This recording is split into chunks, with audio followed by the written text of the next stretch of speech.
दशम स्कंद रुक्मिणी हरण।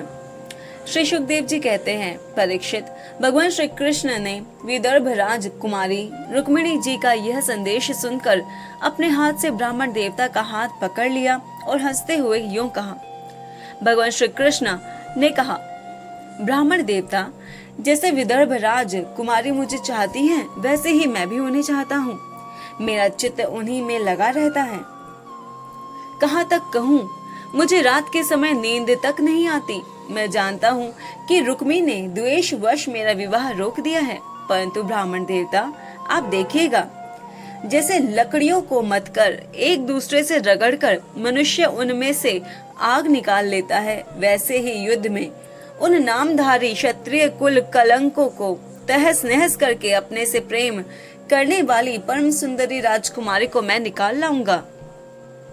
श्री सुखदेव जी कहते हैं, परीक्षित, मधुसूदन श्री कृष्ण ने यह जानकर कि रुक्मिणी के विवाह के लग्न परसों रात्रि में ही है, सारथी को आज्ञा दी कि दारुक तनिक भी विलंब न करके रथ जोत लाओ। दारुक भगवान के रथ में शव्य, सुग्रीव, मेघ पुष्प और बलाहक नाम के 4 घोड़े जोत कर उसे ले आया और हाथ जोड़कर भगवान के सामने खड़ा हो गया। शूर नंदन श्री कृष्ण ब्राह्मण देवता को पहले रथ पर चढ़ाकर फिर आप भी सवार हुए और उन शीघ्रगामी घोड़ों के द्वारा एक ही रात में अनर्त देश से विदर्भ देश में जा पहुंचे। कुंडिन नरेश महाराज भीष्मक अपने बड़े लड़के रुक्मी के स्नेहवश अपनी कन्या शिशुपाल को देने के लिए विवाहोत्सव की तैयारी कर रहे थे। नगर के राजपथ, चौराहे तथा गली कूचे झाड़ बुहार दिए हुए गए थे। उन पर छिड़काव किया जा चुका था। चित्र विचित्र रंग बिरंगी छोटी बड़ी झंडियां और पताकाएं लगा दी गई थी। तोरण बांध दिए गए थे। वहाँ के स्त्री पुरुष पुष्पमाला, हार, इत्र, फुलेल, चंदन, गहने और निर्मल वस्त्रों से सजे हुए थे। वहाँ के सुंदर सुंदर घरों में से अगर के धूप की सुगंध फैल रही थी। परीक्षित, राजा भीष्मक ने पितर और देवताओं का विधि पूर्वक पूजन करके ब्राह्मणों को भोजन कराया और नियमानुसार स्वस्ति वाचन भी। सुशोभित दांतों वाली परम सुंदरी राजकुमारी रुक्मिणी जी को स्नान कराया गया। उनके हाथों में मंगल सूत्र, कंकण पहनाए गए, कोहबर बनाया गया, 2 नए नए वस्त्र उन्हें पहनाए गए और वे उत्तम उत्तम आभूषणों से विभूषित की गईं। श्रेष्ठ ब्राह्मणों ने साम, ऋक और यजुर्वेद के मंत्रों से उनकी रक्षा की और अथर्व वेद के विद्वान पुरोहित ने ग्रह शांति के लिए हवन किया। राजा भीष्मक कुल परंपरा और शास्त्रीय विधियों के बड़े जानकार थे। उन्होंने सोना, चांदी, वस्त्र, गुड़, मिले हुए तिल और गौएं ब्राह्मणों को दी।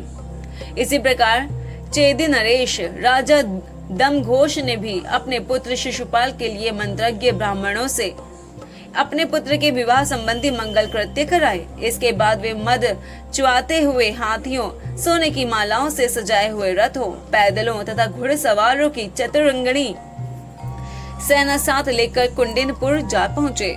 विदर्भ राज भीष्मक ने आगे आकर उनका स्वागत सत्कार और प्रथा के अनुसार अर्चन पूजन किया। इसके बाद उन लोगों को पहले से ही निश्चित किए हुए जनवासों में आनंद पूर्वक ठहरा दिया।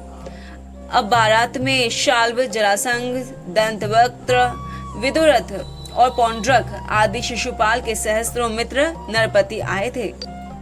वे सब राजा श्री कृष्ण और बलराम जी के विरोधी थे और राजकुमारी रुक्मिणी शिशुपाल को ही मिले, इस विचार से आए थे। उन्होंने अपना निश्चय कर रखा था कि यदि श्री कृष्ण, बलराम आदि यदुवंशियों के साथ आकर कन्या को हरने की चेष्टा करेगा तो हम सब मिलकर उससे लड़ेंगे। यही कारण था कि उन राजाओं ने अपनी अपनी पूरी सेना और रथ, घोड़े, हाथी आदि भी अपने साथ ले लिए थे। विपक्षी राजाओं की इस तैयारी का पता भगवान बलराम जी को लग गया और जब उन्होंने यह सुना कि भैया श्री कृष्ण अकेले ही राजकुमारी का हरण करने के लिए चले गए हैं, तब उन्हें वहां लड़ाई झगड़े की बड़ी आशंका हुई। यद्यपि वे श्री कृष्ण का बल विक्रम जानते थे, फिर भी भ्रातृ स्नेह से उनका हृदय भर आया। वे तुरंत ही हाथी, घोड़े, रथ और पैदलों की बड़ी भारी चतुरंगिणी सेना साथ लेकर कुंडिनपुर के लिए चल पड़े।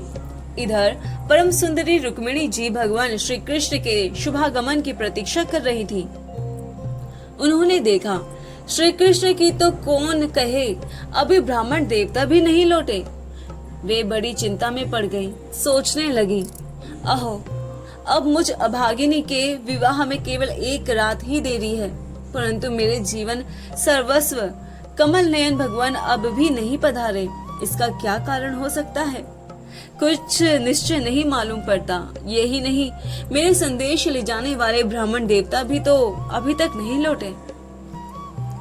इसमें संदेह नहीं कि भगवान श्री कृष्ण का स्वरूप परम शुद्ध है और विशुद्ध पुरुष ही उन्हें से प्रेम कर सकते हैं। उन्होंने मुझ में कुछ न कुछ बुराई देखी होगी, तभी तो मेरा हाथ पकड़ने के लिए, मुझे स्वीकार करने के लिए उद्यत होकर वे यहाँ नहीं पधार रहे हैं। ठीक है, मेरे भाग्य ही मंद है।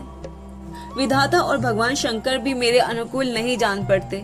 यह भी संभव है कि रुद्र पत्नी गिरिराज कुमारी सती पार्वती जी मुझसे अप्रसन्न हो। परीक्षित, रुक्मिणी जी इसी प्रकार उधेड़ बुन में पड़ी हुई थी। उनका संपूर्ण मन और उनके सारे मनोभाव भक्त मनचोर भगवान ने चुरा लिए थे। उन्होंने उन्हीं को सोचते सोचते अभी समय है ऐसा समझकर अपने आंसू भरे नेत्र बंद कर लिए। परीक्षित, इस प्रकार रुक्मिणी जी भगवान श्री कृष्ण के शुभागमन की प्रतीक्षा कर रही थी। उसी समय उनकी बाईं जांघ, भुजा और नेत्र फड़कने लगे, जो प्रीतम के आगमन का प्रिय संवाद सूचित कर रहे थे। इतने में ही भगवान श्री कृष्ण के भेजे हुए वे ब्राह्मण देवता आ गए और उन्होंने अंतःपुर में राजकुमारी रुक्मिणी को इस प्रकार देखा मानो कोई ध्यान मग्न देवी हो। सती रुक्मिणी जी ने देखा ब्राह्मण देवता का मुख प्रफुल्लित है, उनके मन और चेहरे पर किसी प्रकार की घबराहट नहीं है। वे उन्हें देखकर लक्षणों से ही समझ गई कि भगवान श्री कृष्ण आ गए। फिर प्रसन्नता से खिलकर उन्होंने ब्राह्मण देवता से पूछा। तब ब्राह्मण देवता ने निवेदन किया कि भगवान श्री कृष्ण यहाँ पधार गए हैं और उनकी भूरी भूरी प्रशंसा की। यह भी बतलाया कि राजकुमारी जी, आपको ले जाने की उन्होंने सत्य प्रतिज्ञा की है। भगवान के शुभागमन का समाचार सुनकर रुक्मिणी आनंदाती रेख से भर गया। उन्होंने इसके बदले में ब्राह्मण के लिए भगवान के अतिरिक्त और कुछ प्रिय न देखकर उन्होंने केवल नमस्कार कर लिया, अर्थात जगत की समग्र लक्ष्मी ब्राह्मण देवता को सौंप दी। राजा भीष्मक ने सोना की भगवान श्री कृष्ण और बलराम जी मेरी कन्या का विवाह देखने के लिए उत्सुकतावश यहाँ पधारे हैं। तब तुरही भेरी आदि बाजे बजवाते हुए पूजा की सामग्री लेकर उन्होंने उनका अगवानी की और मधुपर्क, निर्मल वस्त्र तथा उत्तम उत्तम भेंट देकर विधि पूर्वक उनकी पूजा की। भीष्मक जी बड़े बुद्धिमान थे, भगवान के प्रति उनकी बड़ी भक्ति थी। उन्होंने भगवान को सेना और साथियों के सहित समस्त सामग्रियों से युक्त निवास स्थान में ठहराया और उनका यथावत आतिथ्य सत्कार किया। विदर्भ राज भीष्मक जी के यहाँ निमंत्रण में जितने राजा आए थे, उन्होंने उनके पराक्रम, अवस्था, बल और धन के अनुसार सारी इच्छित वस्तुएं देकर सबका खूब सत्कार किया। विदर्भ देश के नागरिकों ने जब सुना कि भगवान श्री कृष्ण यहाँ पधारे हैं, तब वे लोग भगवान के निवास स्थान पर आए और अपने नयनों की अंजलि में भर भर कर उनके वदनारविंद का मधुर मकरंद रस पान करने लगे। वे आपस में इस प्रकार बातचीत करते थे। रुक्मिणी इन्हीं की अर्धांगिनी होने के योग्य है और ये परम पवित्र मूर्ति श्याम सुंदर रुक्मिणी जी के ही योग्य पति है। दूसरी कोई इनकी पत्नी होने के योग्य नहीं है। यदि हमने अपने पूर्व जन्म या इस जन्म में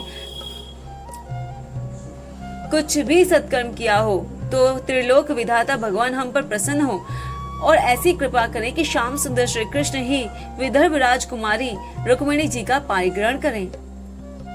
परीक्षित, जिस समय प्रेम परवश होकर पूर्ववासी लोग परस्पर इस प्रकार बातचीत कर रहे थे, उसी समय रुक्मिणी जी अंतःपुर से निकलकर देवी जी के मंदिर के लिए चली। बहुत से सैनिक उनकी रक्षा में नियुक्त थे। वे प्रेम मूर्ति श्री कृष्ण चंद्र के चरण कमलों का चिंतन करती हुई भगवती भवानी के पाद पल्लवों का दर्शन करने के लिए पैदल ही चली। वे स्वयं मौन थी और माताएं तथा सखी सहेलियां सब ओर से उन्हें घेरे हुए थी।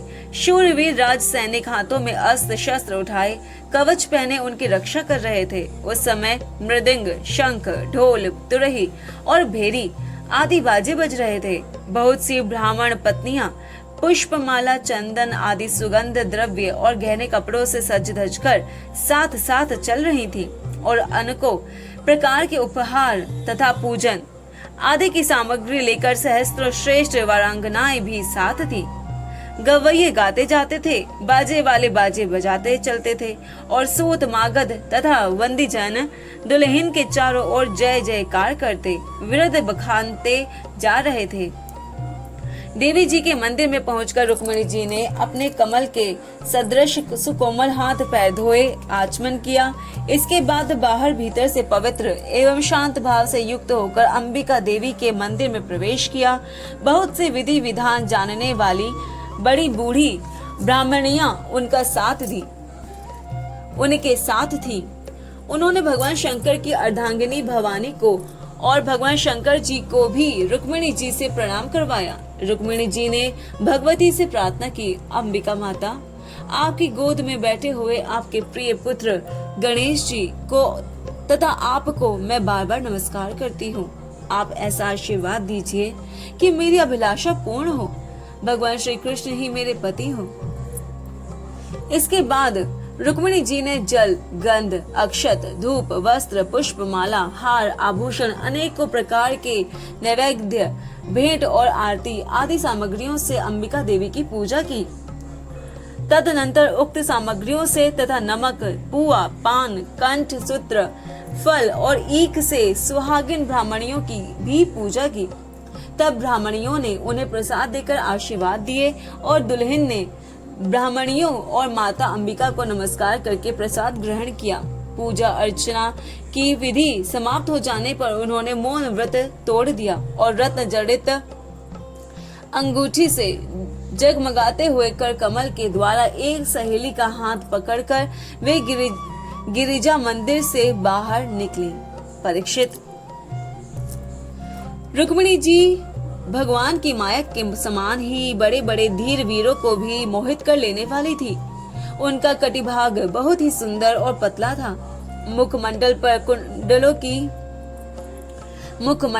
कुंडलों की शोभा जगमगा रही थी।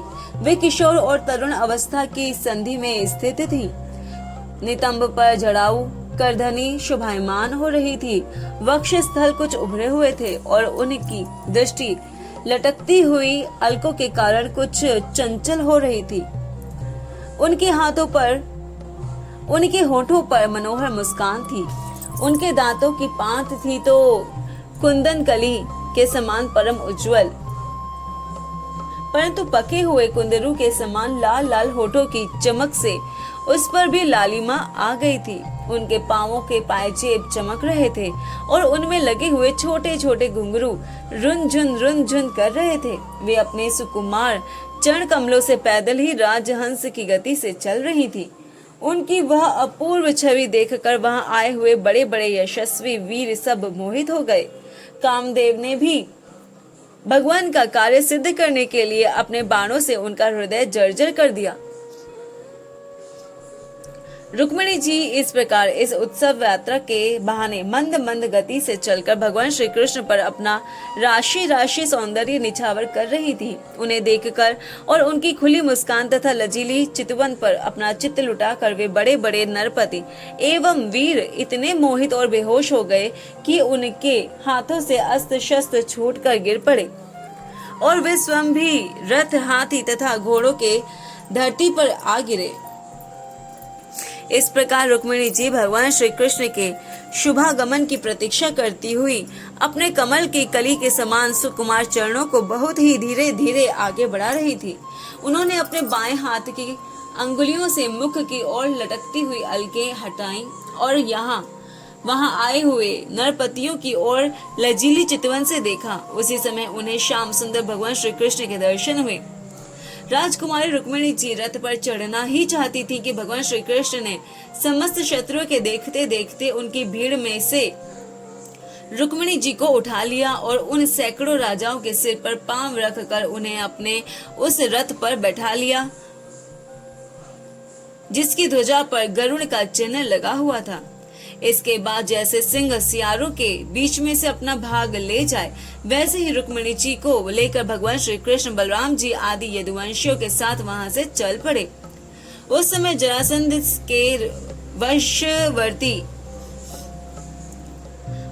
जरासंध के वशवर्ती अभिमानी राजाओं को अपना यह बड़ा भारी तिरस्कार और यश कीर्ति का नाश सहन न हुआ। वे सब के सब चिढ़कर कहने लगे, अहो हमें धिक्कार है, आज हम लोग धनुष धारण करके खड़े ही रहे और ये ग्वाले जैसे सिंह के इस भाग को हरिण ले जाए उसी प्रकार हमारा सारा यश छीन ले गए।